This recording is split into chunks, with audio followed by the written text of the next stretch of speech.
안녕하세요. 스트리트 뉴스를 말씀드리겠습니다. 오늘은 FTX라는 회사에 대한 소개를 해드리겠습니다. FTX, 그 창업자인 샘 뱅크만 프리드라는 사람입니다. 지금 보시는 이 사진이 샘 뱅크만 프리드입니다. 이름도 참 뱅크맨이네요. 은행 사람인가요? 이제 이 29살의 이 청년이 FTX라는 회사를 차렸습니다. 이 회사는 암호화폐 거래소입니다. A 29-year-old billionaire disrupt the crypto game. 29살짜리 억만장자가 암호화폐 게임을 무너뜨린다. 우리말로 된 웹사이트도 있습니다. FTX라는 웹사이트인데 한번 들어가 보십시오. 암호화폐 거래소인데 엊그저께 코인베이스가 상장을 했는데 그 회사에 대한 토큰화된 주식을 팔고 있습니다. 여기서 거래를 할 수 있게 하고 있습니다. 역외 거래소, 그러니까 오프쇼어 익스체인지인 FTX는 하루에 107억 달러 규모의 거래를 처리하고 있습니다. 여기서는 테슬라 주식을 24시간 거래를 할 수도 있고, 로빈훗 상장 시 주가가 얼마나 될지에 대한 베팅도 할 수 있고, 트럼프의 2024년 재선 가능성에 대한 베팅을 할 수도 있습니다. FTX는 세상에서 제일 빠르게 성장하는 암호화폐 거래소 중 하나인데 홍콩에 있습니다. 위치가. 왜냐하면 미국의 규제를 회피하기 위해서 그곳에 회사를 설립했습니다. 그리고 미국인들은 거래할 수가 없어요. 이게 핵심이 뭐냐면 미국의 금융자산에 대해서 비미국인들이 투자할 수 있게 만든 미국인의 회사라는 거죠. 이 사람이 알려지게 된 건 사실 조 바이든 선거 캠프에 500만 달러를 후원하게 되면서 그때 당시에 마이클 블룸버그 다음으로 최대의 후원자, 경영자 중에 최대의 후원자로 신문에 나는 바람에 유명세를 타게 됐습니다. 추정에 의하면 87억 달러 정도의 순자산을 보유하고 있는 것으로 알려져 있습니다. 그리고 또 유명해진 건 올 시즌 이후에 FTX 아레나라고 하는 마이애미 히트 팀, NBA 농구팀인데 이 팀의 홈구장을 자기 회사의 이름으로 사용할 수 있게 됐습니다. 19년 동안. 기존에는 아메리카 에어라인, 아메리카 항공 아레나라고 불렸었는데 이제 FTX 아레나라고 불리게 된 거죠. 돈이 많은 걸 알 수 있습니다. 지금 현재 잘 아시다시피 암호화폐라는 거, 비트코인을 비롯한 암호화폐가 주류로 편입하고 있음이 확실해졌습니다.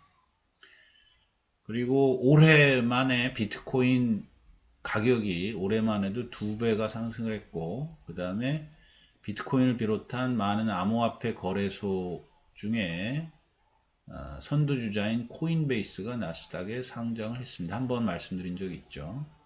그러나 암호화폐의 꾼들, 암호화폐 투자자들은 코인베이스보다는 오히려 미국 바깥에 있는 역외 거래소에 집중하고 있습니다. 이미 코인베이스는 제도권 안으로 들어왔기 때문에 재미 볼 게 없다라고 생각하는 거겠죠. 옵쇼 거래소 중에 가장 선두주자이자 대표 주자가 FTX인 거죠. 이 회사는 일종의 파생 상품인 암호화폐의 미래 가격에 베팅할 수 있게 시장을 구성해 놓고 있습니다. 뱅크만 프리드는 기존에 퀀트 회사를 다니다가 알라메이다 리서치라고 하는 회사를 이제 지인들과 함께 설립을 했습니다. 실제로 이 회사는 FTX의 주요 거래 당사자 중에 하나예요. 플레이어 중에 하나입니다. 그리고 있다가 다른 거래소를 통해서 이 암호화폐를 거래하다가 마음에 안 들어가지고 신뢰할 수 없거나 뭐 위험하거나 뭐 이러기 때문에 직접 하나 만들었다고 합니다. 그게 FTX입니다. 그리고 이 회사는 특징이 자신이 번 돈의 1%를 기부를 하는 것을 목표로 세우고 있습니다. FTX 사이트에 가보면 FTX 파운데이션 재단이라고 해가지고 수수료의 1%를 도네이션 한다라고 되어 있습니다. 무엇보다도 미국 법을 회피해서 경계선을 허무는 그런 공격적인 그런 접근 방법을 채택하고 있습니다. 많은 혁신가들, 많은 앙트로프로너들이 실제로 리스크를 거는 거는 불법과 합법 사이에서 자신의 비즈니스 영역을 찾는 건데 전형적인 앙트로프로너라고 볼 수가 있는 거죠. 이제 그 중에 하나 보면 예측 시장이라는 것도 운영을 하고 있습니다. 그러니까 파생 상품 중에 why not? 이거 왜 안 되냐라는 건데 어떤 사건이 일어날 것인가. 가령 일본 올림픽이 개최될 것인가라는 상품도 올려놨고 그 다음에 트럼프가 2024년에 재선할 수 있을 것인가라는 것도 올려놨다고 해요. 그리고 물론 그 전에 이번에 그 바이든하고 경쟁했을 때 트럼프가 당선될 가능성에 대해서도 베팅할 수 있게 해놨다고 해요.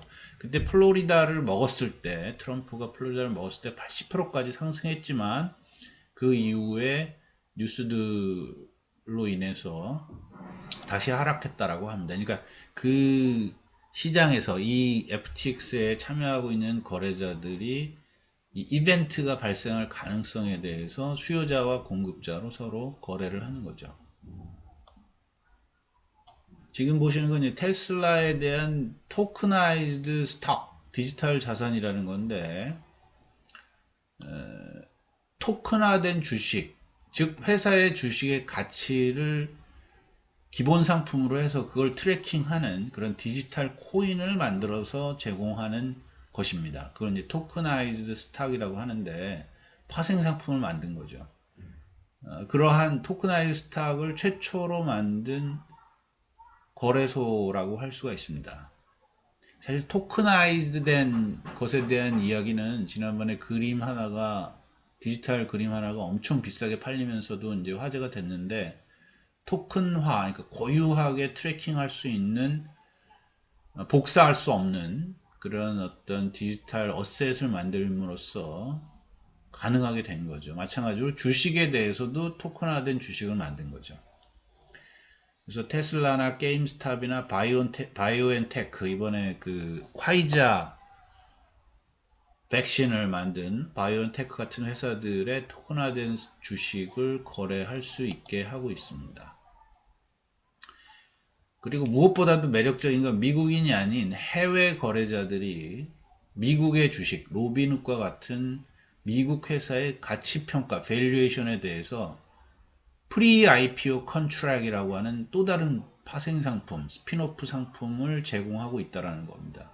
이건 이제 뭐 상장 전 계약이라고 했는데 어쨌든 상장 전에 이 밸류에이션이 얼마가 될 것인가에 대해서 베팅하는 거죠. 정말 아이디어가 무궁무진한 것 같습니다. FTX의 토큰화된 주식들은 올해 거래된 규모가 13억 달러 정도로 뭐 그렇게 크지는 않습니다. 그런데 재밌는 거는 24시간 거래할 수가 있습니다. 뭐 9시 반에 열어서 3시에 닫는다 뭐 이런 게 아닌 거죠. 게다가 이제 그 꿈이 대단한 게 그러니까 당당한 거죠. 가령 예를 들어서 중국의 알리바바의 미국 주식은 직접 상장한 게 아니라 ADR이라고 해서 예탁 증서라고 하죠. 데포지토리 리시트라고 해요.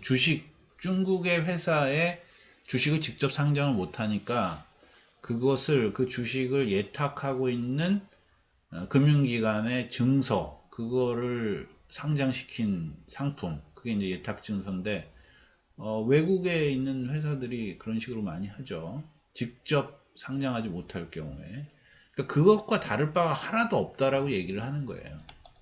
정말 대단하죠. 이게 이제 미국에 있는 회사라면 이렇게 주장할 수가 없겠죠. 왜냐하면 중앙 당국이 허가하지 않는 한 못하니까. 원래 금융업이라는 게 허가업 아닙니까? 근데 이제 홍콩에 가서 약을 올리면서 지금 이렇게 혁신적인 상품들을 만들어내고 있습니다.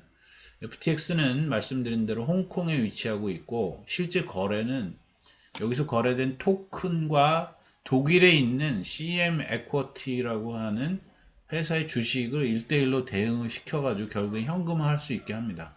이게 정말 그 허점을 노린 그 니치를 본 이 앙트로프러너의 그 큰 그림이라고 볼 수가 있죠. 그리고 프리 IPO 컨트랙트도 결국에는 토크나이즈드 스톡으로 변화시킬 수가 있고요. 그러니까 프리 IPO 컨트랙트를 토큰화된 스탁으로 바꿀 수가 있고 이걸 또 다시 독일의 이 회사의 주식으로 바꿀 수가 있고 이걸 또 다시 현금으로 바꿀 수 있고 그러니까 투자자들은 믿고 투자를 여기서 거래를 할 수 있게 되는 거겠죠. FTX는 2019년 5월에 개장을 했고 6개월 전만 해도 하루에 9억 달러 규모였는데 이번 달에 만 하루에 107억 달러 정도의 트랜잭션이 발생하고 있다고 합니다. 지금 뭐 바이든한테 기부금도 내고 그다음에 그 FTX 아레나라고 마이애미 NBA 농구팀 그 구장도 사고 그러니까 명명권을 사고 했지만 그런 노력들이 결국엔 미국에서 비즈니스를 하고 싶은 그런 마음에 그런 활동들을 하겠죠. 근데 이제 만약에 실제로 미국에 가서 이런 유의 비즈니스를 하려고 한다면 당연히 세크 금융감독원, 증권감독원의 규제 대상이 될 것으로 지금 예측되고 있습니다. 그러나 현재는 관할권 밖에 있기 때문에 자유롭게 하고 있는 거죠. 참고로 이 뱅크만 프리드는 스탠포드 대학 교수 부부, 둘 다 교수입니다. 교수 부부의 아들로서 MIT에서 물리학을 전공했고 이제 원래 교수의 길을 가려다가 자기는 돈 많이 벌어가지고 기부를 해야 되겠다 해서 돈을 많이 벌 수 있는 방법이 무엇이 있을까? 아, 이게 더하기 게임을 하면 안 되겠구나. 곱하기 게임을 해야 되겠구나 해서 결국엔 금융계에 들어섰다고 합니다. 지금 홍콩에 있는 사무실에서 이렇게 커다란 모니터 4대를 놓고 4대가 아니라 한 6대 되겠네요. 지금 이제 근무하고 있는 모습입니다. 락구락구에 해당되는 이 간이 의자도 있죠. 이런 데서 지금 근무를 하면서 아주 혁신적인 그런 금융계의 다크호스로 떠오르고 있습니다. 뱅크만 프리드였습니다. 자, 오늘의 스트리트 뉴스를 마치겠습니다. 오늘 좋은 하루 되십시오.